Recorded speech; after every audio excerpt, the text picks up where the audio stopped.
ভালোবাসা প্রকাশের একটা মাধ্যম জানা ছিল আমার, আর সেই মাধ্যমটাই আমি বেছে নিয়েছি। I love you.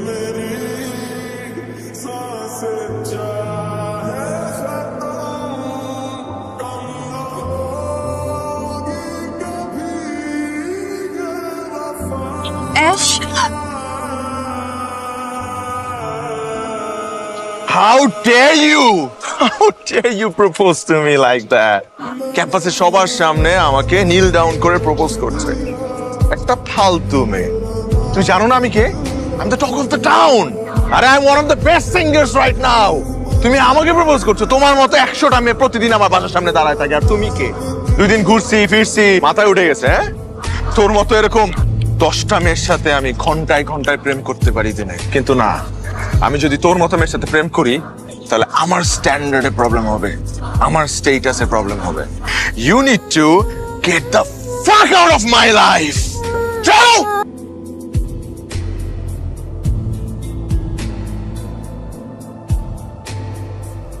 শোন মা, মানুষ অনেক সময় মনের বিরুদ্ধে গিয়েও অনেক কাজ করে, তখন সে কোনো দোষ না করেও কিন্তু অনেকের চোখে দোষী হয়ে যায়। কিন্তু মা, ও আমাকে এইভাবে ইনসাল্ট না করলে হতো না। আশিক ছেলেটা মনে হয় অনেক অভিমানী, যা কিছু হয়েছে সব ভুলের জন্য হয়েছে। তুই একটা কাজ কর, তুই কয়েকটা দিন সিডনিতে গিয়ে তোর খালামণির বাড়িতে ঘুরে আয়, দেখবি ভাল লাগবে। আমার কিছু ভালো লাগছে না। ভালো লাগবে, কয়েকদিন ঘুরে আয়, তখন ভাল লাগবে। সময় সব কিছু ঠিক হয়ে যায়। আকাশে মেঘ করলে বৃষ্টি তো একটু হবে। ওঠ মা, একটু খাবি। তো আমি আসছি। কিরে, কি অবস্থা? রিজভি আর নেই দোস্ত। কি? আজ অস্ট্রেলিয়া যাওয়ার সময় প্লেন ক্র্যাশ হয়ে রিজভি মারা গেছে দোস্ত, টিভিতে দেখাচ্ছে।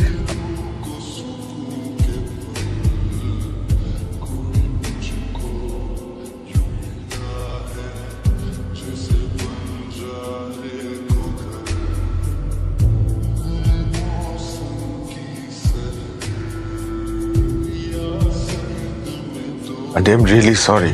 জেসির সাথে আমার এমন ব্যবহার করা উচিত হয়নি। আসলে কি জানো, আমার মেয়ে তোমার ওই জ্বরেরই উপযুক্ত ছিল, কারণ ও তোমাকে ভালোবেসেছিল। আন্টি, ও আমাকে ভালোবাসছে, এই কারণে আমি ওর সাথে এমন করিনি। তাহলে কেন করেছিলে? ও তোমাকে চর মেরেছিল বলে? মানুষের চেহারার পরিবর্তন হলে মনেরও কি পরিবর্তন হয়ে যায়? তুমি কি ভেবেছো তুমি আজ অনেক বড় শিল্পী, সেই জন্য জেসিয়া তোমাকে প্রপোজ করেছে? মানুষের জীবনে এমন অনেক ঘটনা ঘটে যা সে নিজেও জানে না। তুমি তোকে চর মেরেছিলে প্রতিশোধ নেওয়ার জন্য। তুমি কি একবারও ভেবেছো ও তোমাকে কেন চর মেরেছিল?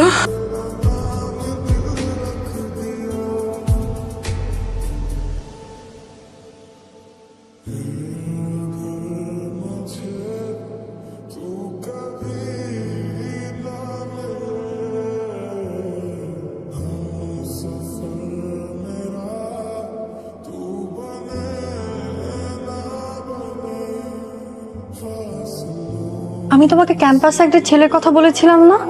কোন ছেলেটা? যার দাঁত উঁচু, দেখতে যেন কেমন, সেই ছেলেটা? মা, আমি না তোমাকে বলেছি তুমি ওকে এসব বলবা না। ও মা, আমার কি দোষ? তুই তো এভাবে বলেছিস আমাকে। আমি তোমাকে বলেছি ও দেখতে এমন। ওর কিছু কিছু কাজ আমাকে এত অবাক করছে, মানুষ এমনও হয়। ওকে আবার তোর পছন্দ হয়ে যায়নি তো? আচ্ছা মা, ভালো লাগার ভালোবাসা কি এক? ভালো লাগার থেকেই তো ভালোবাসার সৃষ্টি। ওর কিছু কাজ আমার এত ভালো লাগে। ওনা ক্যাম্পাসের কারোর সাথে কথা বলে না, ওর কোনো বন্ধুও নেই, তবুও আপন মনে চলে। ব্যাপারটা আমার কাছে অনেক অদ্ভুত লাগে। এটা কি ভালোবাসা? মোহ, তুমি ভুলে গেছো তুমি আরমান খানের মেয়ে। তোমার কাছে তো ঘরের পোষ্য প্রাণীও ভালো লাগে। পাপা, তুমি যা ভাবছো ওরকম কিছুই না। আমি কিচ্ছু ভাবি না। তুমি আমার একমাত্র মেয়ে, তার মানে এই নয় যা ইচ্ছে তাই করে বেড়াবে। আর সব বাবার মতো তোমাকে এত কিছু বোঝানোর সময় আমার নেই। পাপা তুমি How dare you! তুমি খুব ভালো করেই জানো আমার কাছে আত্মসম্মানের চেয়ে বড় আর কিচ্ছু নেই। পাপা, এখন তুমি ডিসাইড করো, তুমি ওকে তোমার জীবন থেকে সরিয়ে দেবে নাকি আমি ওকে পৃথিবী থেকে সরিয়ে দেব। পাপা, আমি তোমাকে প্রমিস করছি তোমার সম্মান নষ্ট হবে এরকম কিছুই আমি করব না। কিন্তু প্লিজ তুমি ওর কোনো ক্ষতি করো না। আমি জাস্ট তোমার কাছে 7 দিন সময় চাই, তুমি আমাকে 7 দিন সময় দাও। I will see.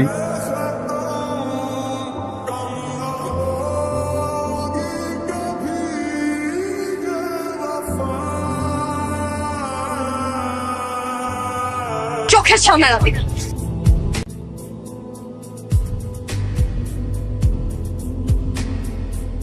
মা, আমার কিচ্ছু করার ছিল না। আমি তোকে ভালোবেসে ফেলছি মা, আমি ওকে ভালোবেসে ফেলছি। আমি ওর সাথে অনেক অন্যায় করে ফেললাম মা। আমি কি করলাম এটা? তুই কি করবি বল? করার কি ছিল? তোর তো কোনো দোষ নেই। অন্তত অন্তত ছেলেটা ভালো থাক। তখন যদি ও তোমার সাথে এই ব্যবহারটা না করতো, তাহলে আজকে তুমি হয়তো থাক সে কথা। ও তোমাকে সত্যি ভালোবেসেছিল।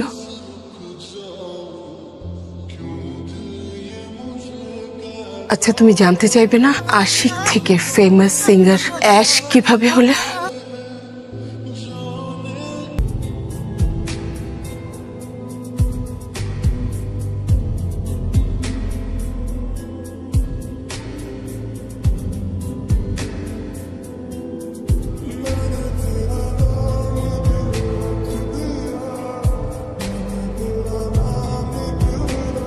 দেখো বাবা, জীবন থেকে যা চলে যায় আমরা সেটা ফিরিয়ে আনতে পারি না, কিন্তু অনেক কিছু ধরে রাখতে পারি। জেসিয়ার স্বপ্ন ছিল তোমার নাম দেশ বিদেশ ছড়িয়ে পড়বে।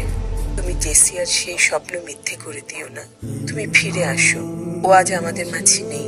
তুমি কি চাও না জেসিয়া তোমার গানের মাঝে বেঁচে থাকুক অনন্তকাল?